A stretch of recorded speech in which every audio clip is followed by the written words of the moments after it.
More than 60 years ago, the nation was stunned by the assassination of President John F. Kennedy in Dallas. What you may not know is that this presidency nearly ended before it began, with a first assassination attempt 3 years prior. And that's the story in Brad Meltzer's latest book, The JFK Conspiracy: The Secret Plot to Kill Kennedy.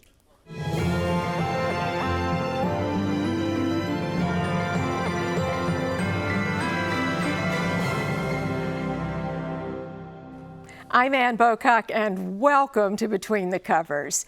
Brad Meltzer is the Emmy-nominated #1 New York Times best-selling author. He writes thrillers, he writes nonfiction, he writes kids' books. I'm convinced he never sleeps or he has a clone. The latest book is nonfiction and about an event in history that you probably know nothing about. It's the JFK Conspiracy: The Secret Plot to Kill Kennedy. Welcome back. So good to be back, Anne. Okay, either we were never aware of this or it faded away over time. So what was the inspiration for this book? You know, I love finding those missing pieces of history no one knows. And I love the JFK assassination story. It's the first story, in fact, when I was a student here in Florida. It's what got me into history, that story of Lee Harvey Oswald, and here he comes, and Dealey Plaza, and all the things that happened. I remember going, what's that? There's things we don't know. And a few years back, I found out, and this is all true, and what I love most is it happens here in Palm Beach County. And JFK is elected. It's 1960. This December 11th, so not far from where we're taping this today.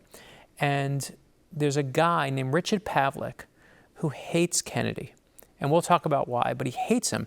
And he follows him in D.C., he follows him in Massachusetts, he follows him here to Florida, and realizes that the Secret Service here doesn't keep as much watchful eye on him. The security's a little less here. Fills his car full of dynamite, 10 sticks of dynamite.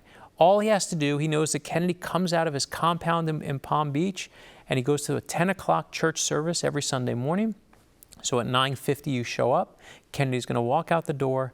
He's 20 yards away from where Kennedy is. He just has to hit the gas in his car, hit the button that he rigged to blow up the dynamite, and then truly, and boom will go the dynamite. And I won't ruin the ending, because obviously why he doesn't die and what saves him is an incredible part of the book. I just ruined chapter 1 of the JFK Conspiracy for you, but that story made me go, I need to know more about that. You ruined nothing. So this attempt happens between the election and the inauguration. That's a pretty short window of time. It happens in Palm Beach. We know that the Kennedys have this fabulous compound in Palm Beach. The would-be assassin's name is Richard Pavlick from New Hampshire. Tell me who Richard is and what motivated him. Yeah, Richard Pavlick is a disgruntled postal worker from Belmont, New Hampshire. And you really got to pay attention to the 1960 election, because what's happening is it's Nixon versus JFK. It's a nail-biter of election. Everyone, whatever side you're on, hates the other side, thinks they're complete and utter morons. Does that sound familiar to you, Anne? That's right where we are right now. And when you have all this hate being drummed up against Kennedy, saying that he's a Catholic, he won't be true to our country, he can't be loyal to us, he's going to be loyal to the Pope instead of the U.S. government, guess what happens? When you dredge up that much hate, people get activated. And that's what happens to Richard Pavlick. He gets activated and says, for the good of the country, I need to kill Kennedy. And it's not Lee Harvey Oswald who does it first, it's this disgruntled postal worker. And the problem with Richard Pavlick is he can't keep his mouth shut. And again, I won't ruin the end of the book, but he just can't keep his mouth shut. As we know, this attempt was thwarted, and you need to read the book to see just how close he actually came. You know, the book reads like a thriller. I mean, it really is a thriller. What's the most surprising thing that you found when you were researching his story?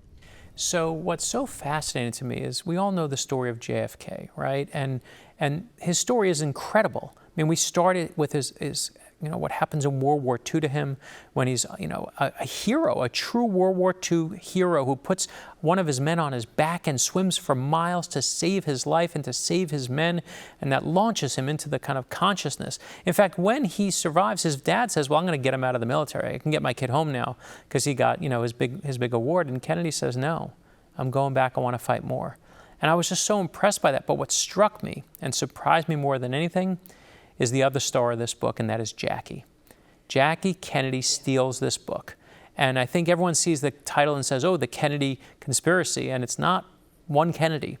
It also affects this plot, and again, you'll see at the end, completely is affected and affects Jackie more than anyone.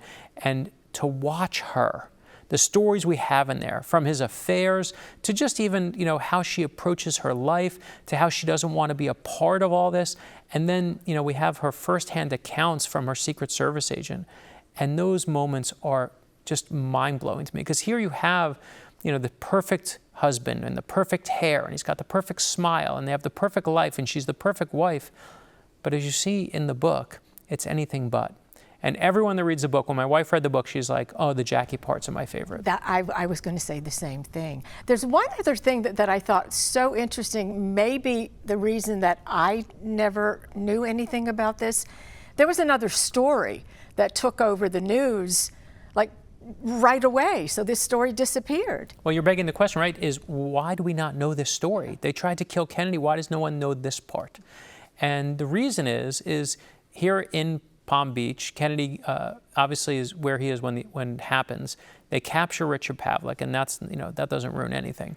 But it becomes a front page of the local, Palm Beach Post puts it right on the front page. The newspapers here cover it. Miami Herald covers it, and it's about to go national. It takes an extra day for everything to go national at that point in time.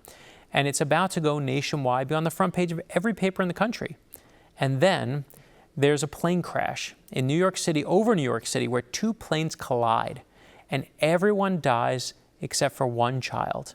There's a child who's the sole survivor of this double plane crash. And guess what happens? America becomes obsessed with this child. What happened? What happened in this plane crash? How'd they survive? Are they going to live? Are they going to make it? And the child doesn't make it, but what it does is it wipes this story off the front page. And that's why you've never heard of it. It becomes a footnote rather than becoming the main headline. Thank goodness for you, because you always find these stories that nobody else knows about. The election, 1960, it's Kennedy, it's Nixon, truly one of the closest elections in history, where we always say every vote counts, but every vote really did count. It comes down to a couple thousand votes. And the thing that's amazing, and this is the part I didn't know, we always know, when we think of the Kennedy and Nixon battle, we think of, Nixon sweating on television, right? That's what we kind of put in our head. But what was so amazing to me and surprised me is just how much venom was thrown at Kennedy. And not just because, listen, you always throw venom at the other side, and they threw venom at Nixon, and that's politics. But what struck me here was the venom that was coming because he was Catholic. And, listen, I wasn't living during that time. I didn't see it firsthand. But when you look, we actually were able to trace back where it was coming from. And that was staggering. There was a famous reverend named Norman Vincent Peale, who people know from The Power of Positive Thinking, one of the best-selling books at the time. And he came out very against Kennedy with a group of religious leaders saying Kennedy's going to be bad for America. He's going to be we do not want anyone who's Catholic being president. There was only one other person who ever was Catholic and ran for the presidency, but he had no chance. Kennedy was the only one who had an actual chance for the first time. And they said he's not going to be loyal to America. He's going to be loyal to the Pope. We don't know where his loyalties lie. They're going to be with the church.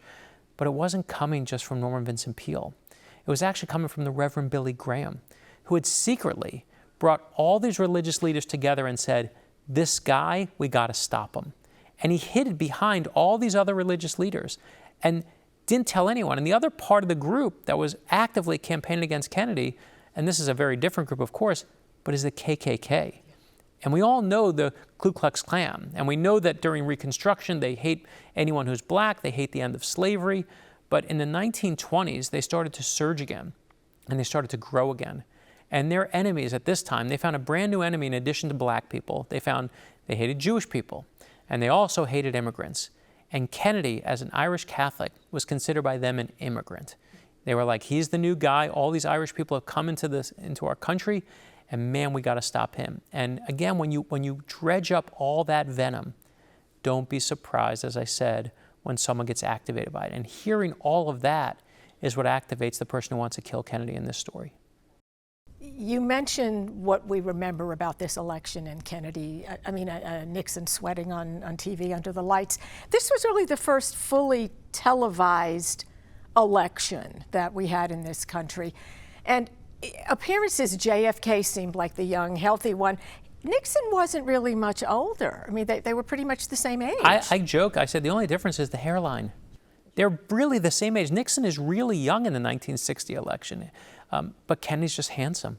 That's really it. He's just better for television, and he knows how to handle it. And the thing that also he has is he has Jackie.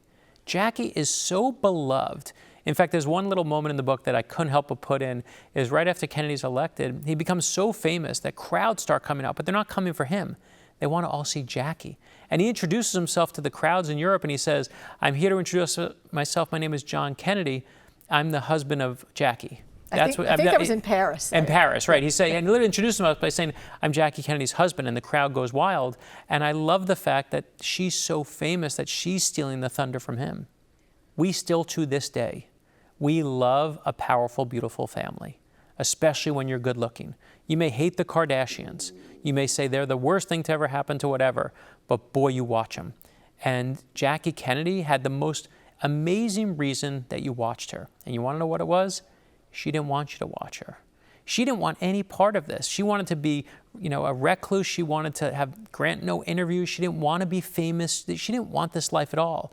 And I tell my kids all the time, there's nothing cooler than the person who doesn't care about being cool. And she didn't care. And the more she pulled away from the cameras, the more she pulled away from the press, the more the press was even more obsessed with her. I came away with knowing more about her and feeling that she was absolutely an extraordinary woman. We knew she was beautiful. We knew she was poised. We knew she was educated. She was a master of the media. I think she was very underrated, and you point this out. Yeah, so one of my favorite things when we were researching the book is I kept saying, well, when does Camelot come in? Where's Camelot? Because we all know Camelot is so associated with the JFK and the Kennedy administration. And I always thought it was some point in maybe 60, 61, 62. And it doesn't come in until he's dead. And what I finally realized, and I didn't know this part of the story, is right after JFK is actually killed, everyone wants to interview Jackie. She grants no interviews to anyone.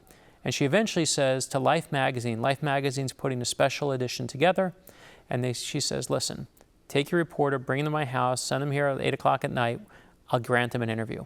It's the opportunity of a lifetime. You're going to interview the wife of JFK right after he was murdered. And the guy comes to her house, he's there for hours until after midnight, and she tells him this story and says, when JFK, when his back was hurt and he would lie in the White House, I used to play his favorite song for him, was this record that he loved about Camelot. And she says the lyrics from Camelot. And Jackie was a member of the press at one point. She started her career as a member of the press. She was hounded by the press. She was tortured by the press. But as you said, she was a master of the press. And that is the moment where Camelot enters the lexicon with the Kennedy administration. Jackie puts it there, and now it's permanently there. And that is someone who is a master of what they're doing in terms of how she's defining what their legacy is, rather than letting anyone else define it. It's Jackie who has the final word. There's another player in here, and that's Clint Hill. He was her Secret Service agent assigned to the First Lady. Tell me about him. This was an interesting part of the book. Yeah, so Clint Hill, and a shout out to Clint Hill and to Gerald Blaine, who were both so helpful to us. They have great memoirs on this moment in time, and Clint was kind enough to lend us and let us use those accounts firsthand. And he is a Secret Service agent who they say, you're going to the White House. He's so excited. And then they tell him, oh, you're not guarding the president, you're guarding the First Lady. And he's crestfallen. He's like, oh no, I got the bad one. I'm going to be at tea parties. This is going to be terrible. I want to be in the action. And what they pick him because he has young kids. And Jackie is going to now have young kids. And so they think, you know what, these two are going to get along. And every day, Jackie would like to go out for these long walks, just clear her head and get outside, get away from all the hustle bustle. And Clint Hill would walk with her, and she'd say nothing to him. And then eventually, she started saying certain things to him, started talking to him, engaging with him, and they become incredible friends. And they have a trust that's incredible. And what you really see is he's so protective of her. He takes such care of her. And I think one of the most amazing moments of the book is you get to see the Kennedy. We obviously go through the first assassination attempt, and then we end with the actual assassination. And Clint Hill's account of what Jackie goes through in those final moments when JFK is killed, I don't care how many times you've seen the Zapruder film, I don't care how many books you've read, it is still jaw-dropping when you read the account that we have in the JFK Conspiracy. It is, and Clint Hill is this amazing person who saves her over and over again, from the moment she's pregnant to when she's giving birth. He has insights to her first visit to the White House, and you see what Jackie's going through, and it is just mind-blowing. And I see how it evolves from this is my job to what it became, this friendship. It was unbelievable. You know, I wonder if there's parallels with the Secret Service to 60 years later, to today. JFK, by all accounts in your book, was the most difficult man to try to protect. He didn't want to play by the rules. His predecessor was very much, Eisenhower, very much straight down the middle and abided by all of the rules. Yeah, so let's talk about that. So you have Eisenhower was a man of the 50s, right? When you come home from work and your wife has food on the stove and that's how you're supposed to, it's a very rigid way of seeing America. And he used to come out of the plane when he'd land somewhere, and he would go to the car, and he wouldn't talk to the Secret Service agent, he wouldn't talk to anybody. That was the job. Get out of the plane, get in the car. And here comes JFK. One of my favorite scenes in the whole book is the first time they take JFK down to Florida. JFK steps off the plane, and they're all ready for him, and JFK instead, he heads for the fence. He sees a crowd of people at the fence waving, and he beelines for the fence. And the Secret Service look at each other going, oh my God, what's he doing? And he's shaking hands and kissing babies and doing what we know of politicians now, but it's JFK who's the first one to do this. And he's not rigid in the 50s. He's the guy from the 60s in the future who's like, no, no, no, I can handle all this. And one of my favorite moments is when they finally do go to Florida for the first time. Secret Service are guarding the Kennedy compound here in Florida, but they're in a suit. And they're sweating. They're like, this is hot. And JFK looks over at them. He says, what size are you? And he goes inside, and he comes out with these floral shirts. And he says, put these on. He gives them the clothes off his back. They've just met the newest president of the United States, and within hours, they're wearing his clothes. This is a very different president than Eisenhower is. Speaking of Eisenhower, one scene in the book that I absolutely adored was between the two first ladies meeting before during the transition. Mamie was just like Ike. I mean, very rigid. This is the way we're going to do things. She was not very warm to Jackie on that meeting. That's the nicest way to say what she is there. Mamie Eisenhower, you know, there's a tradition that we have in that peaceful transfer of power, where the president invites the newly elected president in, and we see that moment with Eisenhower and JFK, but also the First Lady invites the new First Lady in. And the Mamie Eisenhower scene, I won't ruin the ending of it, but I'll set it up for you. It's one of my favorite scenes in the whole book, right, as it was yours. And you see Jackie, who has just given birth. She's just had a hemorrhage. She's just had to go through a christening with her son. Her husband wasn't even there when she collapsed. It's what this woman has been through, and then they kind of take her out of the hospital. They're like, listen, you got to go to the White House today. And she's like, I need a wheelchair. I can't walk around. I'm like, I've just gone through birth. And Mamie Eisenhower, I'll say this, the wheelchair is not there. And it's Mamie Eisenhower who makes that decision. It's a ruthless moment. And when you see that account, again, we know Jackie Kennedy is having it all together and chin up and don't complain, and she doesn't. But when you see what she has to go through, that her first moment in the White House is such a horrible, terrible one in this kind of power play, it was just a little heartbreaking moment to me. It was heartbreaking. That was an amazing scene, I have to tell you. As a reader, it's so easy for me to see how you admire Kennedy. And we talked a little bit before about it starts with his military service. But you also recognize his flaws. And it's always interesting to me how you go about balancing a riveting story with these pieces of historical accuracy that may not be so favorable. Is it critical to add character elements that are not necessarily glowing. Yeah, no, otherwise we're just whitewashing it all. You know, when we started this series with the first conspiracy about a secret plot to kill George Washington. And George Washington's an amazing person.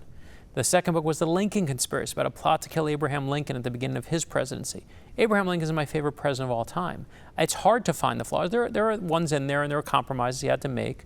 But if we just show you the amazing parts where everything goes great, then it's boring and it's not real. When we did the Nazi conspiracy about a plot to kill FDR, Stalin, and Churchill at the height of World War II, one of the things we showed was how great FDR was, but also how much his ego drove things, that, you know, he's trying to charm everybody, thinking, I'm the guy who can do it.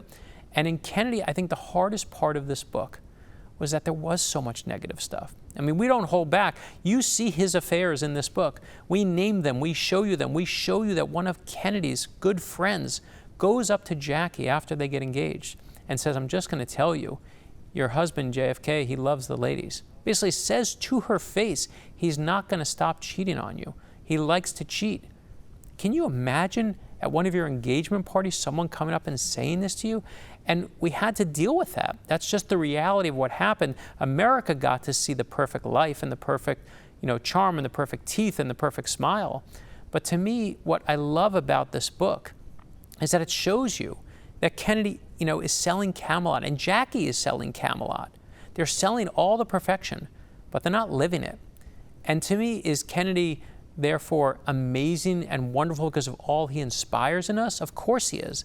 But is he also reckless and does things that are distasteful about his wife? Of course he is. So is he good? Is he bad? Or is there a little bit of both, just like all of us?